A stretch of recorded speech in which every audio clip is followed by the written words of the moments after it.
Yakuza Like a Dragon, or Yakuza 7 for short, is a steep departure from previous Yakuza games. In Yakuza 7, we are introduced to a new series protagonist, Ichiban Kasuga, as well as a completely revamped combat system. The gameplay in Yakuza 7 plays like a traditional JRPG, with combat being turn-based instead of the brawler-type combat series veterans are used to. It was a gameplay choice that I was on the fence about when it was announced, but after playing it, I was pleasantly surprised by how well this combat system worked with Ichiban's character. The comedic in-game explanation of these new mechanics is that Ichiban is obsessed with Dragon's Quest and often experiences the world through the lens of a JRPG. This makes for some hilarious and fantastical moments. However, this explanation also forces us to ask the question, is Ichiban schizophrenic? So today, I'll be doing a deep dive into the mind of Ichiban Kasuga. But first, a spoiler warning for Yakuza 7. With that out of the way, let's dive in. First, I think it's important to define what schizophrenia is. Schizophrenia refers to a psychotic disorder where someone experiences some form of disconnection from reality. This disconnection, also referred to as a psychotic break, tends to contain a combination of the 5 following symptoms: delusions, hallucinations, disorganized speech, unusual movements, and negative symptoms. Negative symptoms here refer to the decrease of certain behaviors, such as less emotion, facial expressions, tonation of speech, and so forth. For clarification, the difference between hallucinations and delusions are that hallucinations are sensory and experience, such as hearing voices or seeing visual oddities. Delusions, on the other hand, refer to a disturbance of thinking where a person holds on to mistaken beliefs. For example, a person suffering from delusions may believe that someone is constantly spying on them or that they're a famous person or religious deity. Although Ichiban appears to have some symptoms, I don't believe that he suffers from schizophrenia. You see, according to the DSM-5, in order for a person to have a diagnosis of schizophrenia, they must exhibit at least 2 out of the 5 schizophrenic symptoms that I mentioned earlier. Furthermore, the displayed symptoms must last for at least a month in duration. Except for suffering from hallucinations, Ichiban does not appear to suffer from any of the other listed symptoms. He is often clear-headed and rational in his behavior. As a result, he does not meet the clinical requirement of having 2 schizophrenic symptoms. So no, Ichiban is not schizophrenic. The next question then is, what condition does he really suffer from? Well, there are 2 psychological concepts that are relevant to Ichiban's state of mind. The first is fantasy-prone personality. Fantasy-prone personality, or FPP, is a disposition or personality trait in which a person experiences a lifelong, extensive, and deep involvement in fantasy. This disposition is an attempt, at least in part, to better describe things such as an overactive imagination. An individual with this trait, termed a fantasizer, may have difficulty differentiating between fantasy and reality and may experience hallucinations. The second concept is called absorption. Absorption is a disposition or personality trait in which a person becomes absorbed by their mental imagery, particularly fantasy. As a result, this trait correlates highly with fantasy-prone personality. In their research,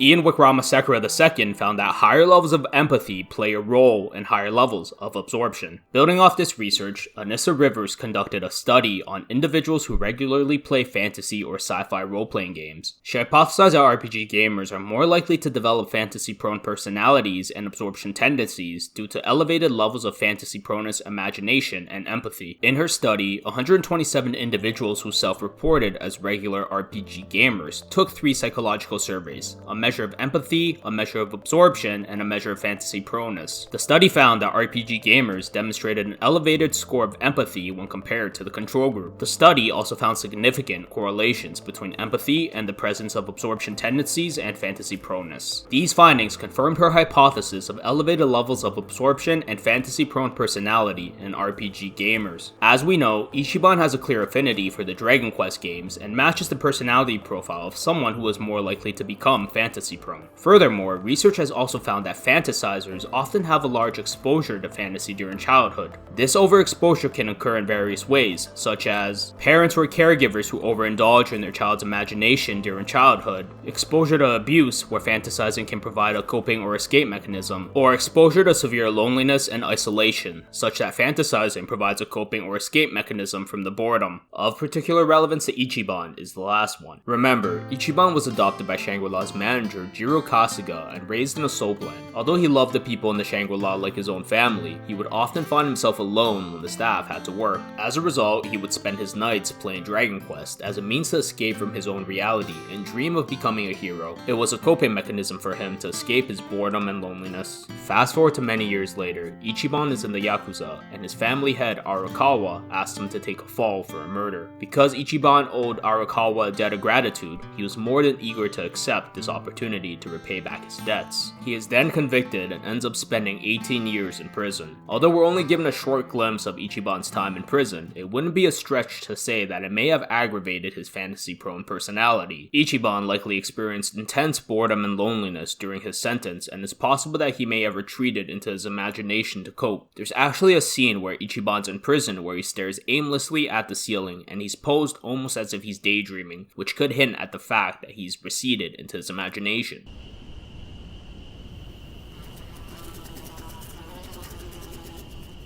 Additionally, during his prison sentence, Ichiban also spent some time in solitary confinement after an altercation with some other inmates. While in solitary confinement, there would have been little else to do except for getting lost in his own fantasies. After being released from prison, Ichiban eventually meets Nanba, who would become a dear friend of his. However, it is also in meeting Nanba where Ichiban meets somebody who indulges in his dreams and fantasies. In this iconic scene, we can see Nanba tell Ichiban that he supports his idea of becoming a hero. ちょっとかましてみっか。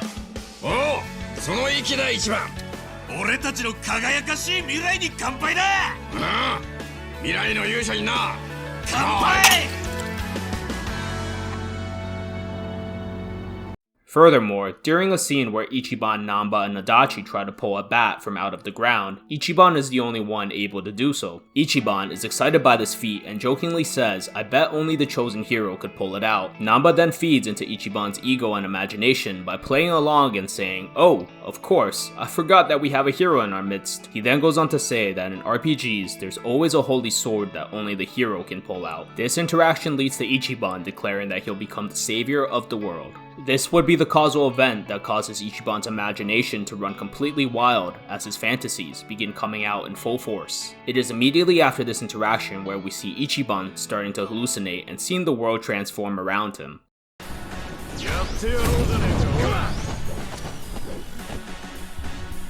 Whoa! What just happened? Did you see those guys freaking transform? Huh? What are you raving about?